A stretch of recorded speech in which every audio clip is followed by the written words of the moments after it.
विश्वं दर्पण दृश्यमान नगरी तुल्यं निजान्तर्गतं पश्यन्नात्मनि मायया बहिर्भूतं यथा निद्रया यः साक्षात् कुरुते प्रबोध समये स्वात्मानमेवाद्वयं तस्मै श्री गुरुमूर्तये नमः इदं श्री दक्षिणामूर्तये।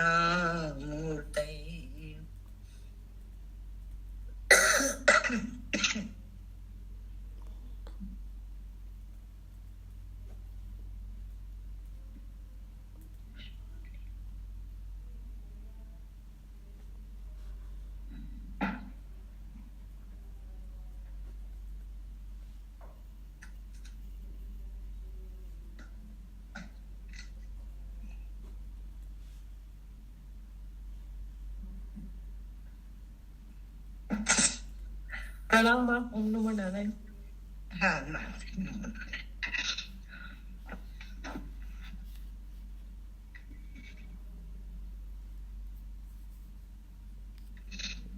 तीर्थानां नास्ति संख्या विलसति पुरतः कापि तेषाम् अभिख्या येषां स्नानप्रदान प्रवचन पटिमा काम कलां नातिशेति।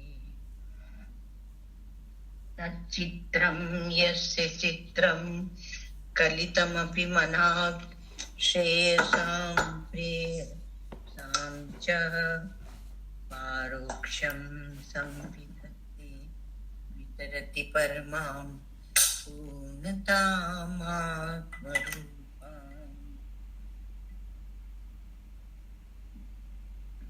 अखंडानंद संबोध पूर्तये ब्रह्ममूर्तये सुधास्मित समाश्लिष्ट नेत्रांत स्फूर्तये नमः।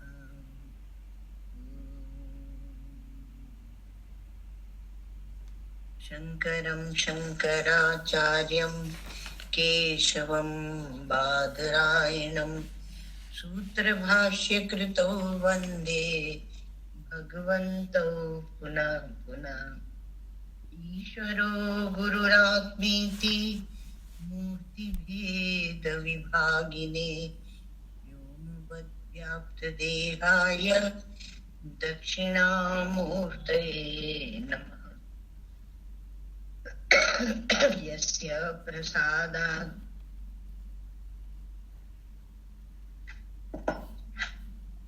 अहमेव विष्णु मय्येव सर्वं परिकल्पितं च इत्थं विजानामि सदात्मरूपं तस्याङ्घ्रिपद्मं प्रणतोऽस्मि नित्यम्। तो क्या है, हम लोगों की भ्रांतियां बताई जा रही। भ्रांति, किस भ्रांति की निवृत्ति के लिए कौन सा दृष्टांत है? तो उसमें आया पहली जो भेद भ्रांति है उसकी निवृत्ति के लिए भेद कितने हैं? 5 हम लोग देख चुके हैं। जीव ईश्वर और जगत को लेके 5 भेद बनते हैं और ये भेद भ्रांति है। और इस भेद भ्रांति की निवृत्ति के लिए बिंब प्रतिबिंब का दृष्टांत है। और आप लोग जानते हैं कि भगवान शंकराचार्य के ब्रह्मसूत्र भाष्य पर पंचपादिका लिखी गई। तो पद्मपादाचार्य ने पंचपादिका लिखी। तो पंचपादिका जो टीका है उसका व्याख्यान किया श्री प्रकाशात्मेति चरण ने। आचार्य है वो प्रकाशात्मेति चरण आचार्य ने विवरण ग्रंथ लिखा। पंचपादिका पर विवरण ग्रंथ लिखा और उन्होंने इस दृष्टांत को लिया। उनकी रीति के देखो, सभी जितनी भी प्रक्रिया बनती है उनके मुख्य रूप में तो आचार्य भगवान शंकर ही है। कहीं ना कहीं उन्होंने भाष्य में उसको थोड़ा दिखाया और फिर उसी को प्रक्रिया के रूप में स्वीकार किया बाद के आचार्यों ने। तो उनकी रीति के अनुसार प्रकाशात्मेति चरण की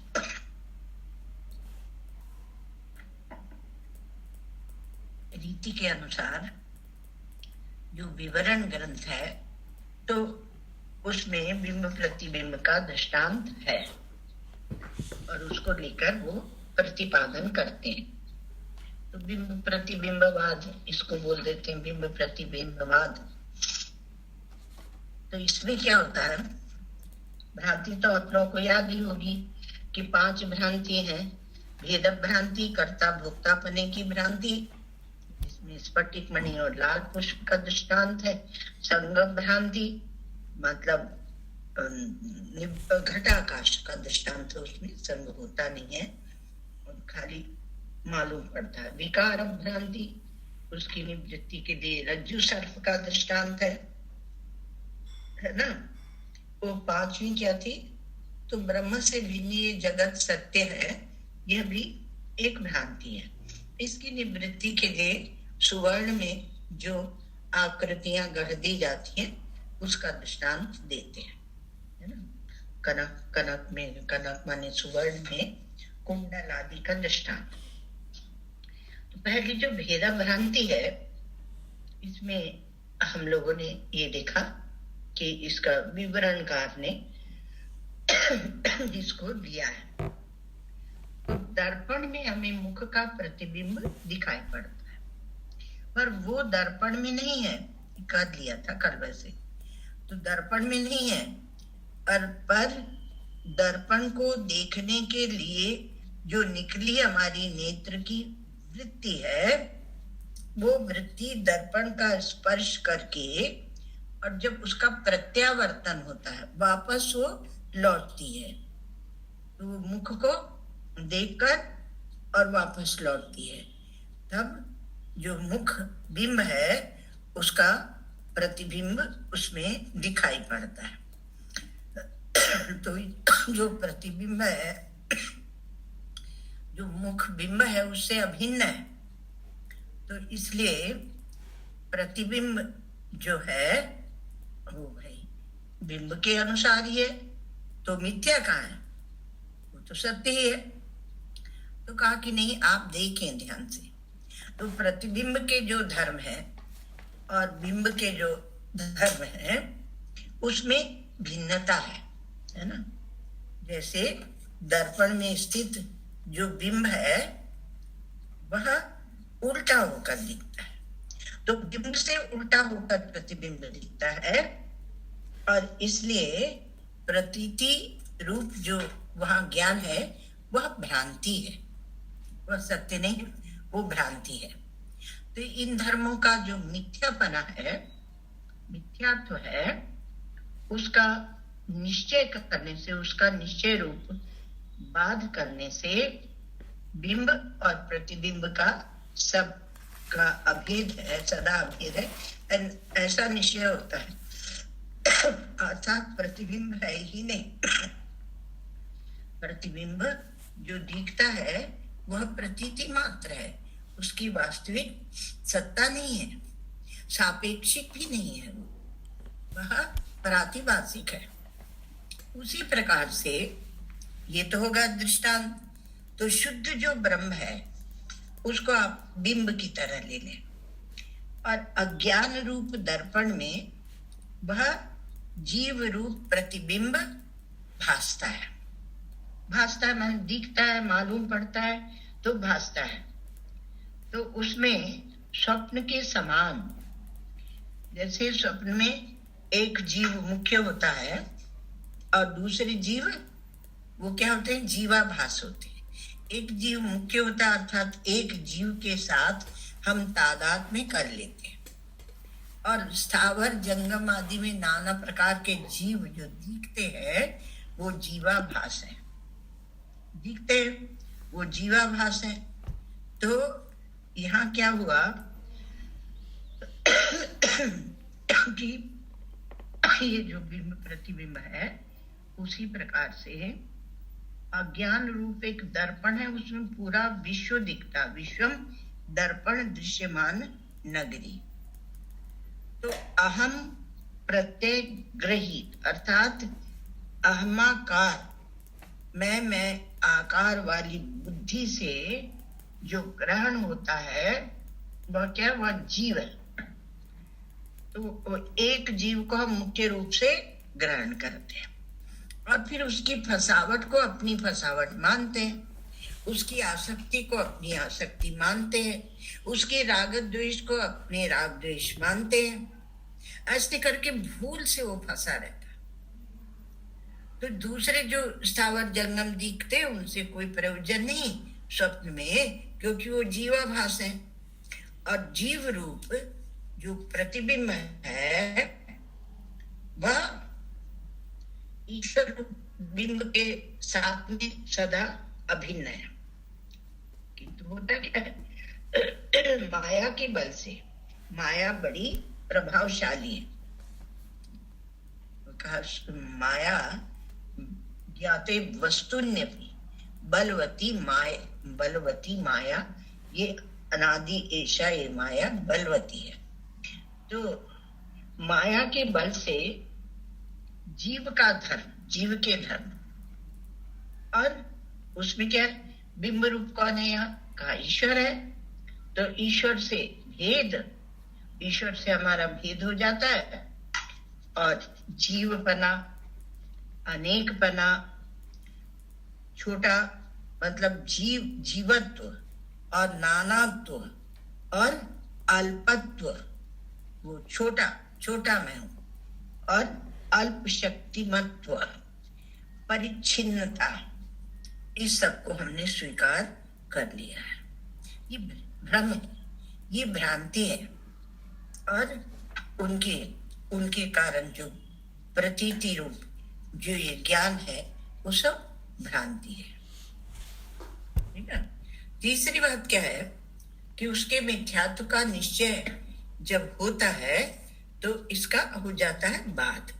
तो बाध करने से जो जीव रूप प्रतिबिंब है और ईश्वर रूप ये बिंब है, उनका वो प्रतिबिंब कहाँ गया, वो जाके बिंब में मिल गया, एक हो गया। तो उनका हमेशा के लिए अभेद निश्चय हो जाता है, विचार करने पर हमेशा के लिए अभेद निश्चय हो जाता है। तो बिंब प्रतिबिंब के दृष्टांत से इस प्रकार से जो ये भेद भ्रांति है कि मैं पृथक और अनेकानेक जीव पृथक और ईश्वर पृथक, ये पृथकता की, ये भेद की भ्रांति की निवृत्ति के लिए बिंब प्रतिबिंब का दृष्टांत दिया जाता है। जो प्रतिबिंब है वो सत्य नहीं है, वो आभास मात्र है, इसका दृष्टांत दिया जाता है। ठीक है। अब कहा कि जो कर्ता भोक्ता पने की भ्रांति है दूसरी भ्रांति थी, है ना। तो उसकी निवृत्ति के लिए स्फटिक और रक्त पुष्प का दृष्टांत दिया जाता है। जपा कुसुम माने रक्त पुष्प। तो उसमें क्या होता कि स्फटिक जो मणि है उसमें कोई रंग नहीं होता, पर जब जपा कुसुम उसके पास रखते हैं तो वहां पर वो लाल रंग का स्फटिक मणि प्रतीत होने लगती है। तो उसमें दृष्टांत देते हैं कि जैसे एक स्वच्छ सफेद स्फटिक मणि है, उसके पास में आप लाल जपा पुष्प रख देते तो उसका जो लाल रंग है वो संयोग संबंध से स्फटिक में भाषित होने लगता है। जो स्फटिक की माला पहनते ना, उनका भी कभी वो स्फटिक मणि पीली हो जाती, कभी लाल हो जाती, कभी हरी हो जाती, जैसा भी रंग पास में होता है। तो वो रक्त जो धर्म है वो पुष्प का धर्म है, और पुष्प और स्फटिक का वियोग जब होता है तो स्फटिक में लाल रंग नहीं भासता, वो अपने अपने पूर्व के रंग में, रंग रूप में आ जाती है। तो स्फटिक का धर्म नहीं है, परंतु भ्रांति से उसमें भाषित होता है, ये संग के कारण। तो संग के कारण ये संग भ्रांति है, अथवा इसको कहो कि यह कर्ता भोक्ता पने की भ्रांति। संग भ्रांति तो आगे अलग से दिया गया है, आपको याद होगा। तो कर्ता मतलब अंतःकरण के जो धर्म है, कर्तापना भोक्तापना, उसको हम अपने ऊपर ले लेते हैं। तो ये कर्ता भोक्तापने की निवृत्ति में के लिए ये स्फटिक और लाल पुष्प का दृष्टांत दिया जाता है। उसी प्रकार से तो भ्रांति से भासता है ना, उसी प्रकार से जैसे दृष्टांत है, तो दृष्टांत है। अब दार्ष्टान्तिक में अर्थात हमारे जीवन में कहाँ वो लग रहा है उसको देखना पड़ता है। तो हमारे जीवन में आप देखेंगे कि आत्मा में अंतःकरण के जो धर्म है वो क्या है, कर्ता भोक्तापना, उनके साथ तादात्म्य संबंध के कारण भासते हैं। आत्मा में कर्ता भोक्तापना है नहीं, पर अंतःकरण के धर्म के साथ तादात्म्य करके और ये कर्ता भोक्तापना भासते हैं। तो अंतःकरण क्या करता है, तो कर्मेंद्रियों के साथ तादात्म्य करता है, तो कर्तापना आ जाता है, और ज्ञानेंद्रियों के साथ, मन के साथ, बुद्धि के साथ तादात्म्य करके वहां भोक्तापना आ जाता है। तो ये अंतःकरण के धर्म है, पर हम इनको अपने ऊपर ओढ़ लेते हैं। तो क्या है कि सुषुप्ति में क्यों नहीं भासते? सुषुप्ति काल में ये अंतःकरण के धर्म जो है, ये इनका वियोग हो जाता है। तो आत्मा के साथ सुषुप्ति काल में अंतःकरण के धर्मों का वियोग हो जाता है। आत्मा वहां है किंतु अंतःकरण लीन है, तो अंतःकरण के जो धर्म है उनसे वियोग हो जाता है, क्योंकि अंतःकरण का वियोग हो जाता है। तो इसलिए वहां पर कर्ता भोक्ता पने की भ्रांति नहीं होती सुषुप्ति में। तो कहा ठीक है महाराज, ऐसे ही करते हैं, अंतःकरण को सुला के ही रखते हैं। तो आत्मा के धर्म तो नहीं है, ये अंतःकरण के धर्म है, तो इनको सोने दो। तो कहा कि नहीं, ये भ्रांति है और केवल भासती है, इसलिए आपको समझना है। आप समझ जाएंगे तो ये भाषित नहीं होगी। तो क्या है कि जैसे वहां हम लोगों ने देखा था कि मुख्य जीव जो है, बिंब प्रतिबिंब का दृष्टांत में भेद भ्रांति के लिए, तो मुख्य जीव और ईश्वर के भेद के कारण उसका निषेध होना हो जाने से ये दूसरे चारों भेदों का भी निषेध हो जाता है। तो जीव जो जीवत्व है वही एक बड़ी भ्रांति है।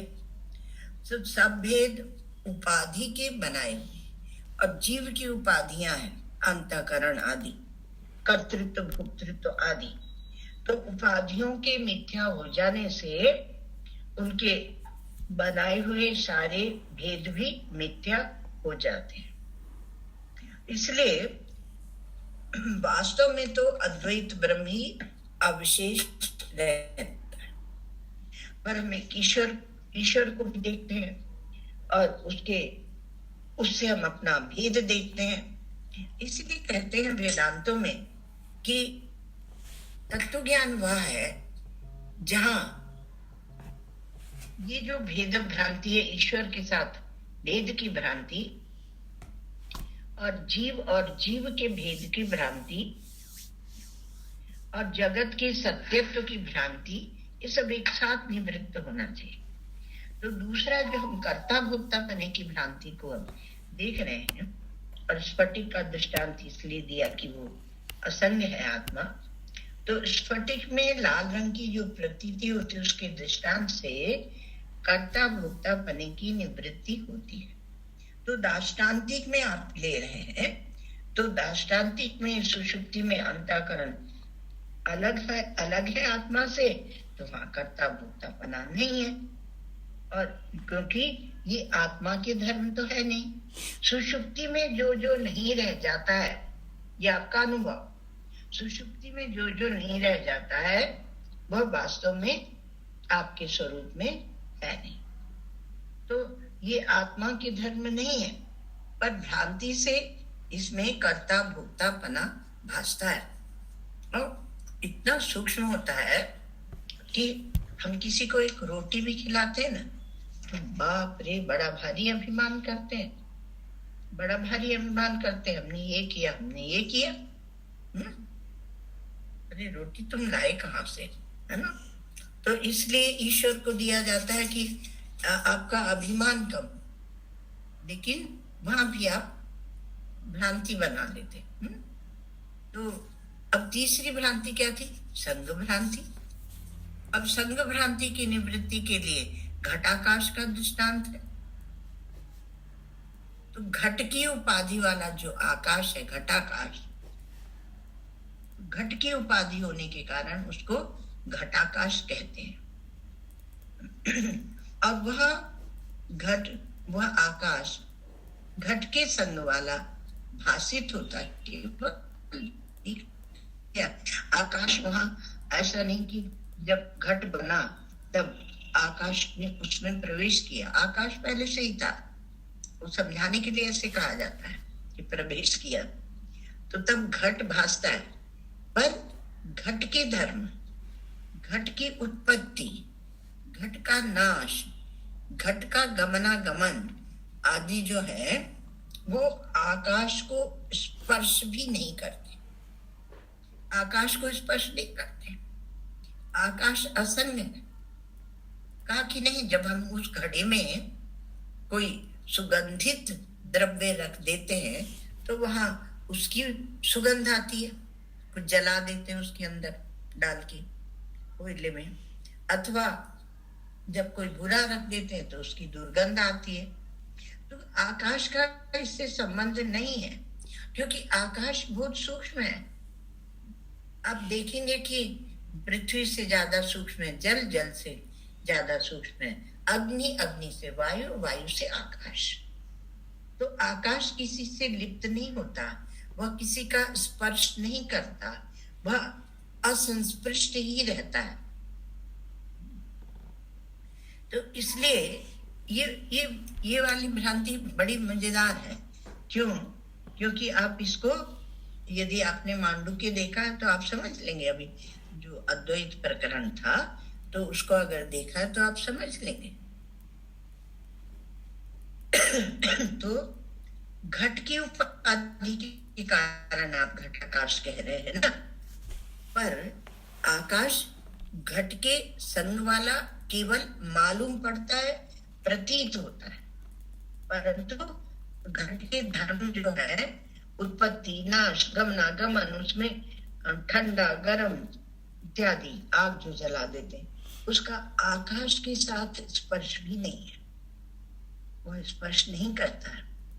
और इसलिए आकाश सदा ही असंग है। असंग है। आप जब घड़े को लेकर एक जगह से दूसरी जगह जाते हैं तो क्या आकाश चलता है? आकाश का गमनागमन होता है? नहीं। आकाश का संग, आकाश का संबंध घट के साथ केवल मालूम पड़ता है, केवल भासता है, और वो भी भ्रांति से। तो यही भ्रांति है कि हमें आकाश उसमें लिप्त मालूम पड़ता है। इसी प्रकार से जो आपका देह आदि संघात है उपाधि वाला, तो देहादि संघात रूप जो उपाधि है, तो आत्मा में, आत्मा को तब हम जीव कहने लगते हैं। इस उपाधि के कारण हम जीव कहने लगते हैं। तो वो आत्मा, वो संघात के संग वाला भासता है, मालूम पड़ता है, दिखता है, पर होता नहीं। संघात के जो धर्म है, संघात अर्थात देह आदि सब उपाधि वाला, जो उसे कहते हैं संघात। तो संघात के जो धर्म है वो क्या है? जन्म मरण आदि है। संघात के धर्म जन्म मरण आदि है। तो वो भी आत्मा को स्पर्श नहीं करते। आत्मा का न जन्म होता है न मृत्यु होती है, क्योंकि संघात वो दृश्य है और आत्मा वह दृष्टा है। थोड़ा सा विवेक करेंगे तो जो आत्मा चेतन है, दृष्टा है, वह दृश्य के साथ कैसे लिप्त होगा?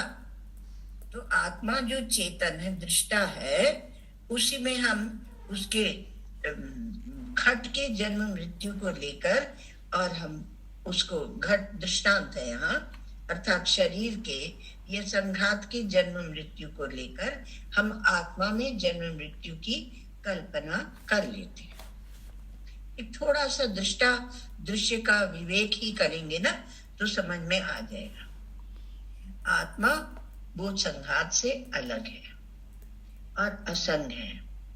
आत्मा संघात रूप है नहीं, वो इतना स्थूल होता नहीं है। इसलिए आत्मा का संघात के साथ अहंता रूप संबंध भी नहीं। अहम मतलब मैं जो कहते हैं वह भी नहीं है और ममता भी नहीं है। तो संघात आत्मा नहीं है। संघात के साथ आत्मा जुड़ता नहीं है। पर संघात किससे बना? कहा पंचमहाभूत से। और वो उसके साथ जो आत्मा का संघात के साथ ममता रूप संबंध बना, वह भी नहीं है। अहंता रूप संबंध भी नहीं, ममता रूप संबंध भी नहीं है। तो आत्मा संघात से पृथक है, न्यारा है, अलग है। इसलिए संघात का संबंध स्त्री, पुत्र, ग्रह आदि से, पर ममता रूप संबंध आत्मा के साथ नहीं है। इस प्रकार से पता चलता है कि आत्मा असंग है। और आत्मा असंग है तो उसका संघात के साथ देह रूपी संघात, क्योंकि इसमें क्या क्या है? संघात में क्या है? करण है, करण आदि है, आकृति है।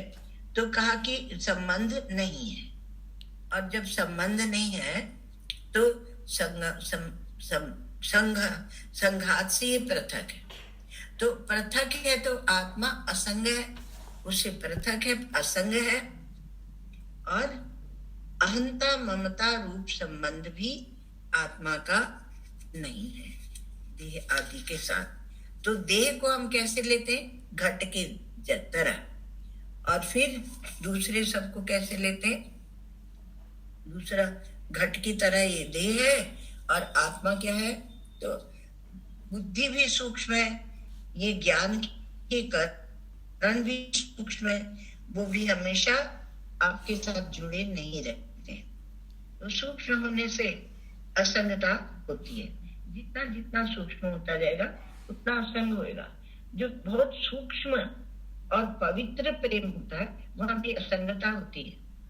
जैसे श्री कृष्ण का प्रेम किसका बड़ा? झट से कह देंगे गोपियों का। अरे गोपियों का क्या बड़ा? श्री कृष्ण का प्रेम बड़ा। क्योंकि गोपियां तो भी एक उसमें एक आकृति में बंधती हैं, पर श्री कृष्ण नहीं बंधते हैं। तो संग भ्रांति की निवृत्ति के लिए घटाकाश का दृष्टांत है। इसको और आप लोग अच्छे से समझ लेना। और फिर उसके बाद क्या आया? उसके बाद चौथा आ गया। हमारी 5 भ्रांति थी, तो चौथी भ्रांति क्या है? विकार भ्रांति। तो विकार भ्रांति क्या थी? चौथी वाली विकार भ्रांति क्या थी भाई? तो कहा कि चौथी जो विकार भ्रांति है वो ये थी कि विकार हो जाता है, मतलब जैसे दूध में विकार होके दही बन जाता है, उसी प्रकार से ब्रह्म में विकार हो जाता है। तो परिणाम जो बोलते हैं वो विकार ही है एक प्रकार का, ब्रह्म परिणामवाद।